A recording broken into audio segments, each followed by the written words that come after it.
అలాగే చరిత్రలో కొన్ని మనకు గ్రూప్స్ కావచ్చు, ఇతర కాంపిటేటివ్ ఎగ్జామ్‌లో కావచ్చు, చాలాసార్లు క్వెషన్‌లు అడిగినటువంటివి.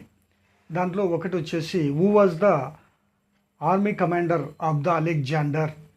అంటే అలెగ్జాండర్ యొక్క సైన్యాధిపతి ఎవరు అనేటువంటి ఒక క్వెషన్. దీంట్లో ఆప్షన్ మనకేమి ఇచ్చాడు అంటే 1 మెగస్తనీస్, 2 సెన్నాం, 3 ప్రజాపతి, 4 సెల్యూకస్. దీంట్లో కరెక్ట్ ఆన్సర్ వచ్చేసి సెల్యూకస్. అలెగ్జాండర్కు సైన్యాధిపతిగా వ్యవహరించినటువంటి వ్యక్తి సెల్యూకస్ నికటర్ అనేటువంటి ఆయన.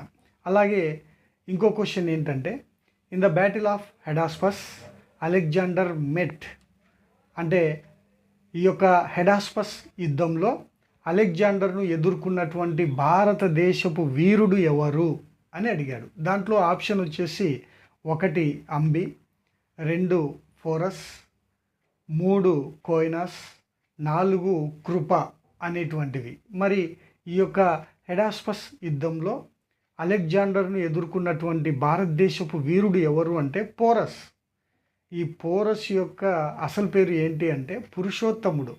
ఈ గ్రీకు రచయితలు పురుషోత్తముడు అనే పేరు పలకలేక వాళ్ళు పోరస్గా మార్చివేశారు. కాబట్టి అలెగ్జాండర్ను ఎదిరించినటువంటి భారతదేశపు వీరుడు ఎవరు అంటే పోరస్ లేదా పురుషోత్తముడు అనేటువంటిది గుర్తుపెట్టుకోవాలి.